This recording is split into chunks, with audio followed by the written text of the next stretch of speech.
Ta-da! All right. This is obviously for a different video. I haven't done anything like this extensive. I've only done like the oil change, the coolant flush, the brake fluid, but for all of those, I didn't remove all of these fairings. I've only just removed the bottom part. But yeah, we have everything off. This is the right bearing, the left bearing, and from when I crashed, this piece right here is actually missing 6 clips. So I ordered some on eBay. We're gonna see it's a 100 piece, which is crazy for $6. But I mean, if they suck, I have 100. So that's the plan. Just gonna replace these clips right here because it's been loose, the front bearing. And actually, this piece right here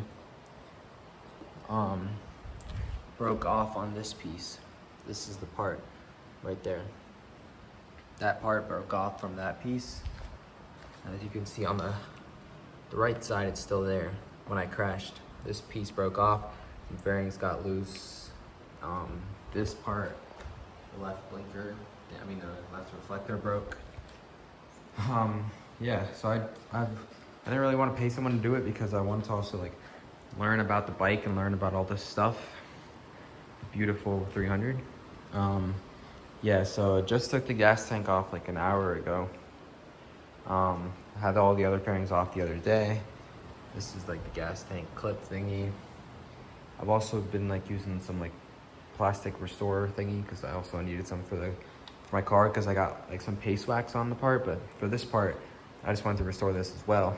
So it looks a lot more new, like fully black, which looks crazy good compared to like all the misperfections, everything from earlier. Because that's 25K miles on it, so you can't expect perfection. But yeah, we got the triple fan setup going because I don't have air conditioning in the garage. And got some old, not old, but like I cleaned out this is the coolant from the overflow tank. But I cleaned out the coolant overflow reservoir. This one, because I didn't do it properly the first time. I didn't flush the whole system. I just swapped everything. I got as much as I could out though. There was like a tiny bit, like 3 or 4 drops, but there was a little bit of dirt, so I took this off and everything, cleaned it. And when this part came off, I was scared, but this is just just here. So it's like, if this fills up, it's the overflow. Like I was like trying to find where it's connected, but it just goes here. Like that. I mean, when you put the bearing, it's not gonna slide, I guess. But that scared me for a good like 30 minutes. I was like, fuck, where does that shit go? But yeah, we got that. I also removed the old gear indicator that you had because it doesn't really work that well. It's too slow for my liking. But it pretty much ran from like here. It was right here, so you guys might remember it was covered by the yellow tape. Ran all the way back here, so taking all the stuff off made it easier just to take it out, which was pretty easy. He had it routed out through the bike, which kind of you need to. This is the old battery tender that he had. He just had it like routed out from here. It was just sitting here with zip ties, and I actually don't have zip ties, so I have to use like this thingy for the rear brake fluid for now. But I mean, it's pretty solid, so I don't really care. This is my battery tender, the new one that I have installed. The battery, I disconnected the negative terminal right now because I'm working on the spark plugs. Yeah, that's the main point. That's what I'm doing right now, the spark plugs. I just took both of the old ones out. These are the stick coils, as you can see, the right and left one. I don't know if it really matters, but might as well. This is the old spark plug. This shit is cooked, I'm not gonna lie. 25,000 miles on it. It's actually crazy. I'm glad I'm doing these again because this will make this a lot better. This is the right one. They're both cooked, as you can see. They are pretty much cooked. But yeah, these are the new ones. I got the NGK CR8E IX right here. 4218. It's a lot of fucking numbers, but yeah, these are like Iridium Sparkplugs, so they're supposed to last longer and like provide a little bit better performance. And honestly, I thought these were just the normal ones. But comparing them to the old spark plugs, they're different. But I'm hoping these are better. If not, it's not really that big of a deal. It wasn't like that drastic price comparison compared to like the normal ones. But yeah, these are just the CR8E like NGK CR8E or whatever. But yeah, these are the new ones. The only difference that I kind of spotted was like this tip. So it kind of adjusts the gap a little bit on the spark plugs. I mean the stick coils. It pushes them up a little bit more. So I'm gonna have to actually see if that ends up working how it should. And this is like the Sparkplug Gap Tool. I have the old ones, which are crazy high, I'm not gonna lie. Like the tip was broken too, like the little tip you have here, that part, not the gap part, but like the little like flame ignition thing or whatever. But the new ones are both .031, which is within the standard of Kawasaki specifications, which is .028 to .031, I believe. Yeah, I've also been trying to like just clean up the stuff under. There's a lot of dust, a lot under like everything. Not really that much, I guess, when I look at it, but just something to clean up because I have everything off anyways. What else have I done? Oh yeah, I also lubed the chain, and I also have it on the rear stand, by the way. I've only got it like 2 or 3 weeks ago, so this actually makes it a lot smoother because it's like kind of upright. Yeah, lubed the chain. Also got spools on here for the stand because I'd rather like mess up the spools because it kind of like scrapes them a little bit, but it's whatever. Oh shit. I was like, what the fuck, should not come off. But yeah, have it on the stands, pretty sturdy. Hopefully it doesn't fall on me. And then yeah, cleaned and lubed the chain the other day. And I also, yeah, this is what I was trying to say.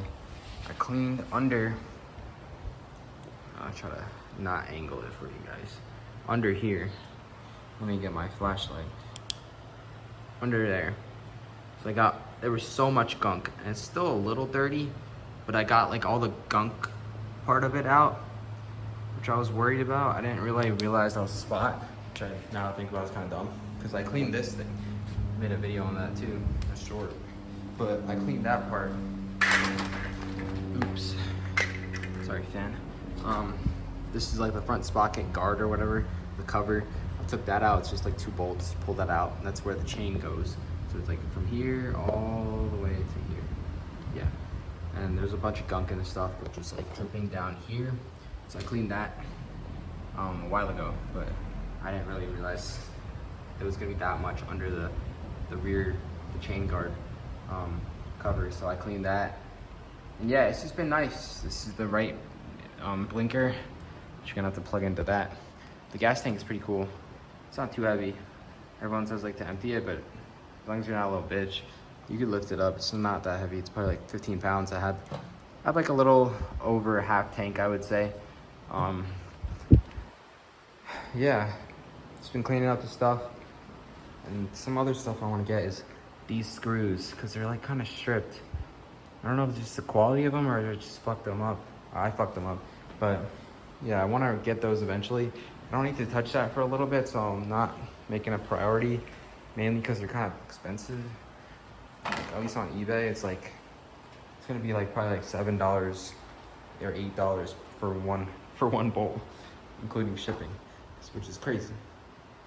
I don't know if I want to spend that much because it's kind of cringe why it's that much. I wish I could just find them at like an auto parts store, but fucking AutoZone's a fucking scam. I went there because this screw for the crash bar goes in through this part all the way through this hole to the other side to hold the other one too. And I just had this basic toolkit and it only comes with a 6-inch, so it wasn't enough to go all the way. But I went to AutoZone first to get this extension, which is 10 inches for the 3/8 thing, the 3/8 10-inch extension.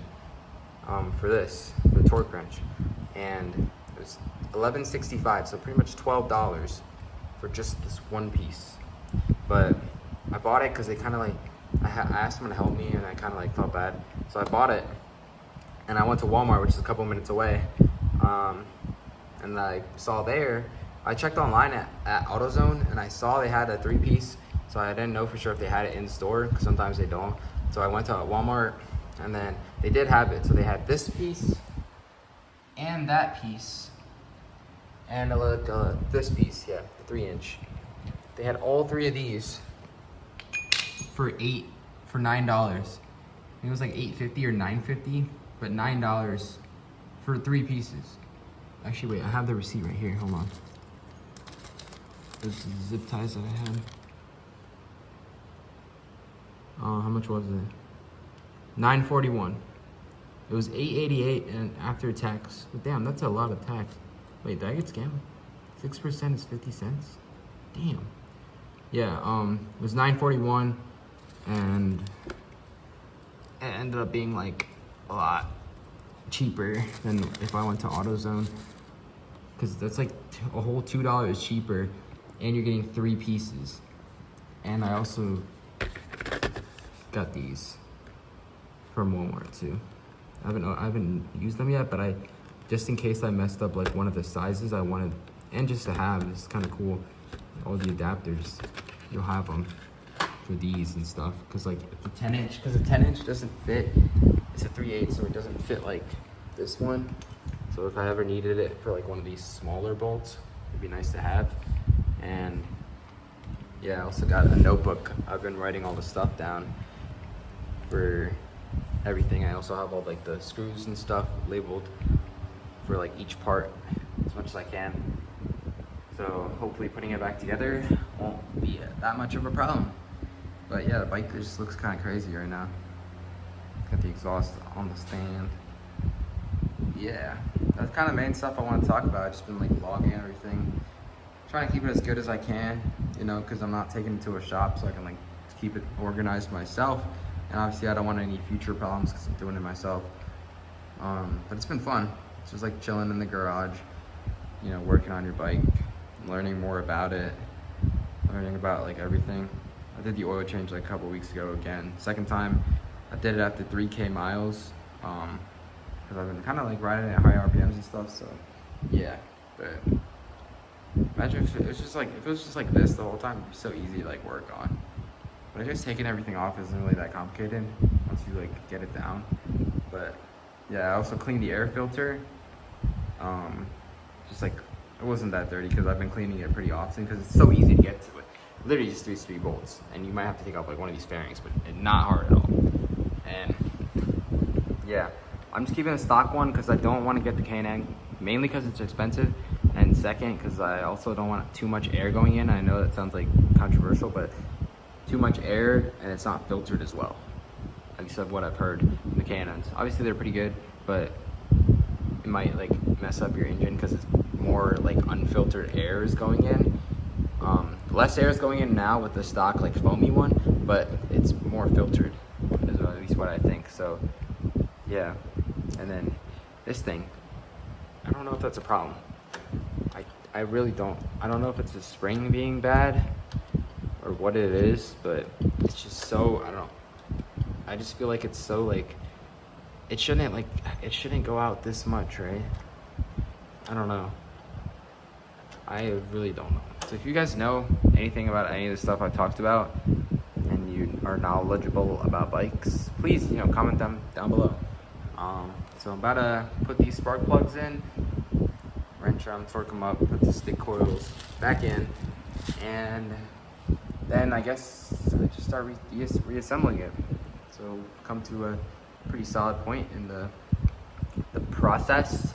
Got all the stuff off, done like the research, the videos, shout out, I forgot his name, TRT something, but he's made like 3 videos on fairing removal, gas tank removal, and spark plug changing. TRT Moto, I think. I can't remember, but it's something like that. But shout out him, and if you want to do any of this stuff yourself, his tutorial is pretty solid, covers most of the stuff. You have to do some other research, but yeah, I mean, I've done most of the research, I think. So if you guys have any questions, just comment them down below. Yeah, that's pretty much it for the most part. I'm trying to see what else I've done. I think that's pretty much it. Just had some like other side quests like the coolant talked about. Gear indicator, removed that, and then the old battery tender. Just like kind of cleaning it up, making it more mine. Because I didn't do all that in the beginning. First thing I did on the bike actually was the battery tender. And I thought that was hard. Not hard, but it's like the first time kind of like working on stuff. So yeah, that and like the faded trim, doing that as well. I'm actually gonna clean the air filter in my car later. Just like get all the particles out, I guess. Probably like tomorrow or something. Yeah. So hope you guys enjoyed this video. It was a little different from the normal ones, but just kind of wanted to make this mainly like a mix of both for myself, just so I can like kind of video log everything. I've also been writing everything down, but explaining it is also different. So, and also make a video for you guys, because a lot of this stuff on like Ninja 300 is like a little hard to find. I'm not gonna lie. So it's not as popular, and I guess working on your bikes isn't as popular either. So I just wanted to kind of make this and see if anyone else has the same problems or doing the same stuff, or any questions. Kind of just like make this as like a discussion page to talk about stuff related to spark plugs, coolant, I don't know, anything on a Ninja 300, because I've been trying to do a lot of stuff because it's been fun. So yeah, if you guys have any other questions or any comments, just comment them down below. And I hope you guys enjoyed the video. Be sure to like and subscribe. Be safe out there, and I'll catch you guys in the next video. Peace. Okay, it's probably common sense, but I just put both of these in there, and I was like, this shit doesn't fit, there's a gap. And I didn't fucking read the box properly. I thought this thing said not to take them off. I just like glanced at it quickly, but you're supposed to take this part off. And it was like kind of tight on there, not hand removable, which is why I was so confused. And I didn't think you had to take it off, but yeah, take these shit off, because otherwise it won't fit. Just take off the little tips. And I know that's probably dumb as fuck, but yeah, just take them off. All right, I just wanted to make this because it confused me. It's the first time doing this shit, you know. All right, bye. All right, just made the video about taking off the tip, but this is gonna be a smart tip, because all the videos I've seen about taking off the Ninja 300 spark plugs, they all like make it kind of confusing and stuff. But literally, I feel like the easiest way is just to get a 10mm wrench. It's long as fuck. You have all the space now. You just loosen it, or go like, boom. Just loosen. Literally, that's light work. A lot easier. And then you just take it out, and then if you need to, the spark plug's still in there, you use like a piece of tape, double side it, and then put another piece inside. So it's sticking like this. And then you just literally just use it to grip, pull up the spark plug if you need to, or put it down. But yeah, people just make it overcomplicated, I feel like. They're like, you have to get the folding wrench and shit, but yeah, it's pretty easy. So yeah. Use a strong piece of tape like this. This is like 3M painter's tape pretty much, I think, like ones you can use on your car. But yeah, the wrench doesn't fit because you got this fucking thing in there because you're a moron. Take a piece of tape to take it out. It's probably the easiest way because it's kind of hard to get pliers in that angle. But yeah, take this tip off. This isn't supposed to be on there. It says it right here. You're supposed to take it off so then it fits in this. I'm a dumbass and I didn't think of that. Or I didn't think I was supposed to, but yeah. That's just my little tips, and use like a 10mm. Like I said, just stick it in there. It makes it a lot easier than getting the folding shit or trying to do a half and half. But yeah, hope you guys enjoyed. Peace.